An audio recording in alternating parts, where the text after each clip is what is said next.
You want to make sure to give the reader someone to root for while they read your story. Let's imagine that you go to another town, you're only going to be there for a day, and you're watching an amateur basketball team, or basketball game or soccer game going on, and you don't know any of the players, you don't know anyone in the town, you're leaving the next day, and you have to watch the entire game. How interesting is that game going to be for you? Now let's imagine that you're at the same game except your cousin is on one of the teams. It should be at least twice as interesting as it would be if you didn't know anyone on either team.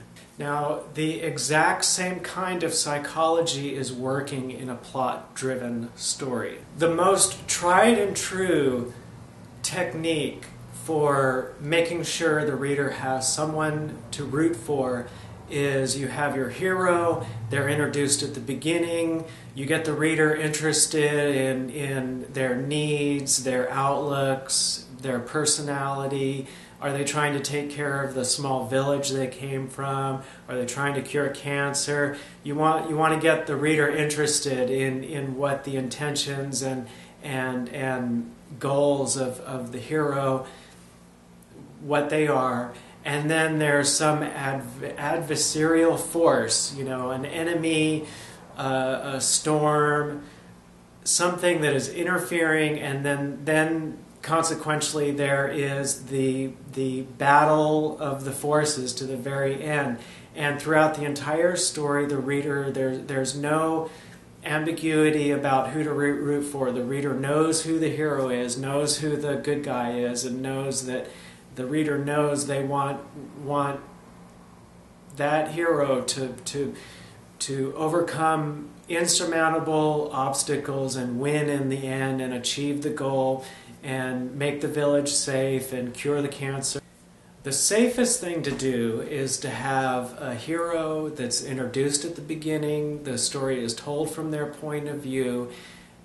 The reader is given all kinds of reasons to care about the hero, and the villain is obviously the bad guy, and there's no in between. There's no redeeming qualities about the bad guy, and it's all, the hero is wonderful.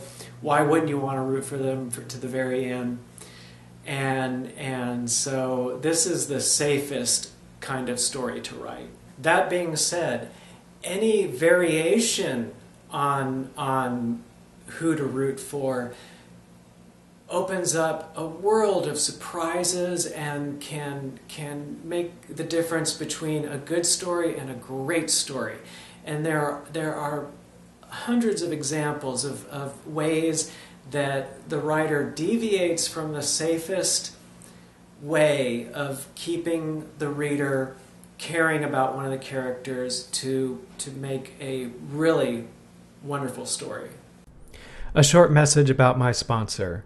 Are you looking for an online backup of all your important documents?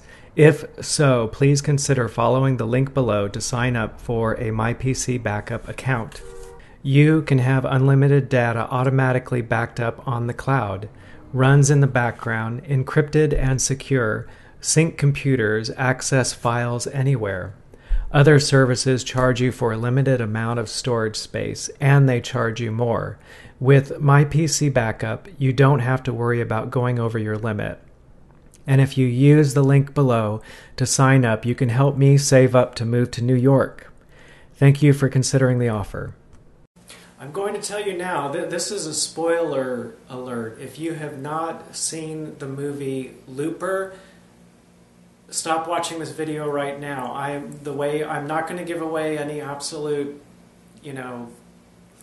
spoilers, but I will talk about this movie in a way that I think will more or less make it not so surprising as it would be otherwise. So now in Looper, what they have done is, instead of introducing the story from the protagonist point of view, that is the hero's point of view, they start the story out from the antagonist point of view.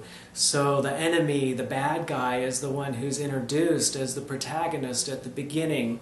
So the viewer starts out in the shoes of the bad guy and cares about what happens to the bad guy, is interested in the well-being of the bad guy, wants the bad guy to win, and it's a very gradual development. So they do something very interesting. They tell the story, they introduce the story from the point of view of a paid assassin, and then well into the story they introduce there's a child who will grow up to supposedly become a terrible individual, wreaking havoc, killing people, all of that stuff. But in the movie, this is still an innocent child who is supposedly going to be the bad guy and hasn't become the bad guy yet. And so up until the very end of the story, they have you still rooting for the assassin, but you start to be unsure about who to root for. You start wanting to root for the child and mother of the child, and still it's like, shouldn't I be rooting for the assassin? And you're still, it isn't like you've become disinterested. It isn't a movie where you kind of throw up your hands and it's like, it doesn't even matter, who cares? It doesn't matter. They could all go to hell for all I care. You still care about what happens to these characters in the story. There's just this back and forth about who to root for. So what not to do? Don't set out to write a story based on this. Don't say, well, I'm going to write a story where I'm going to introduce, just what you do want to do is continue to be creative and come up with story ideas and start to write them, and be aware of who the reader, while you're writing for it, develop an awareness for who the reader is rooting for throughout the story and how it changes throughout the story. You can introduce someone who they seem like inconsequential, like they don't really matter, and at first you can, but then as they change as a character, then they could become very important and take over the story, and the reader starts rooting for them more and more and more. As long as you're aware that if you can get the reader rooting for someone in the story, you're pulling them into the story, you're making them engaged in the story. Why are comedy/horror films so successful?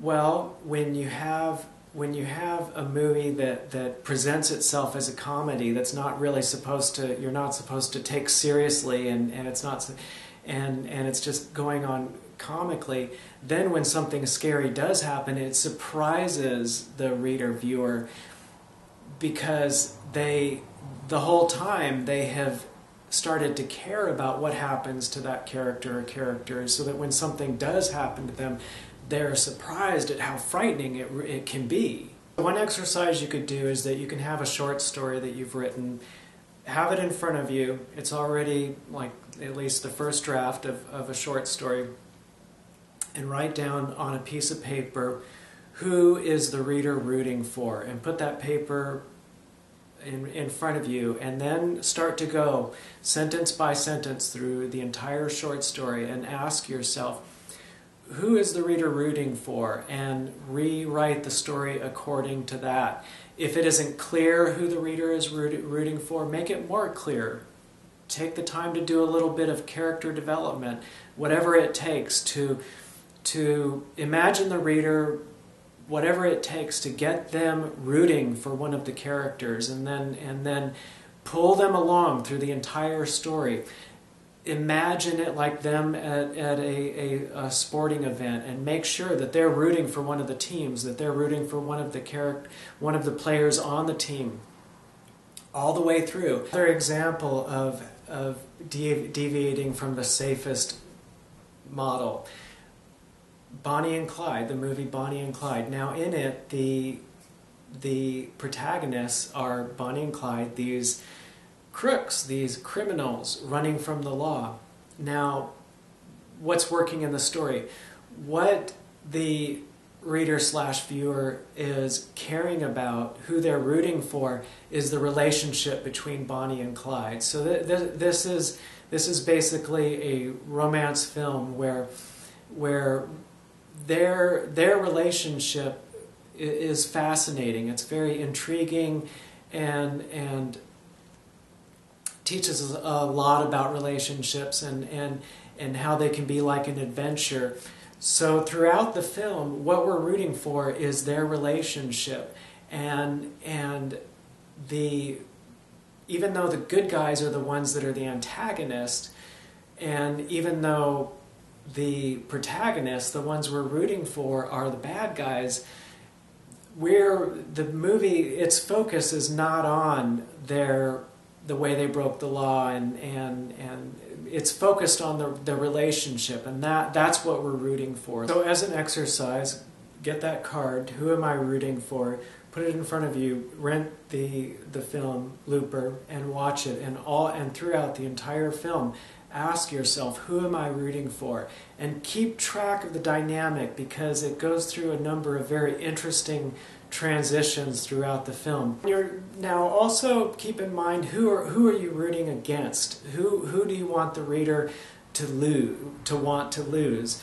And an important thing to keep in mind is it isn't at all as important to make them out to be the bad guy as it is to make them be a real threat to the protagonist, to the one that you're rooting for. So they could be, for all in the eyes of the world, they could be thought of as the good guy, but they could still be the one that would make the family leave the farm, or they could be the one that will blow up the building, or they could be their one with the finger over the nuclear button or whatever. You get the point. That they pose a real threat. Okay. Looking at a story very much the same way you would look at a sporting event. Now, when you have the team you're rooting for and the team you're rooting against, do you let the team that you're rooting for win in the end?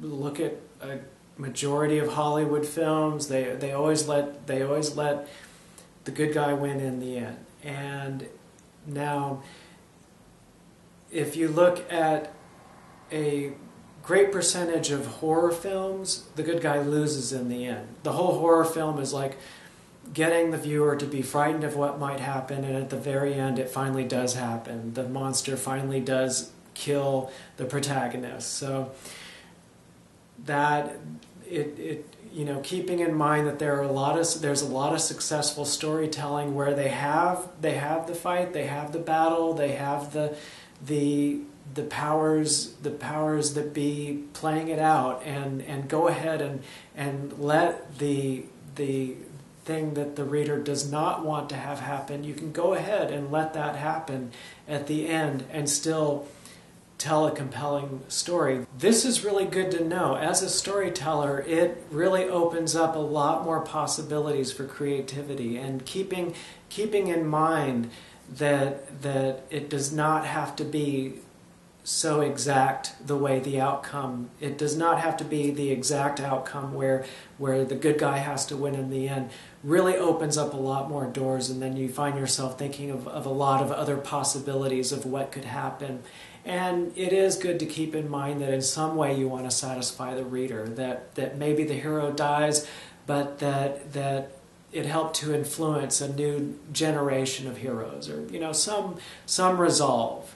So I make this video in 2012, and I'll go ahead and lay my money down on the bet that Looper is going to be of interest for many years to come, for this very reason that it is doing something very interesting with the whole dynamic of who the viewer is rooting for throughout the film.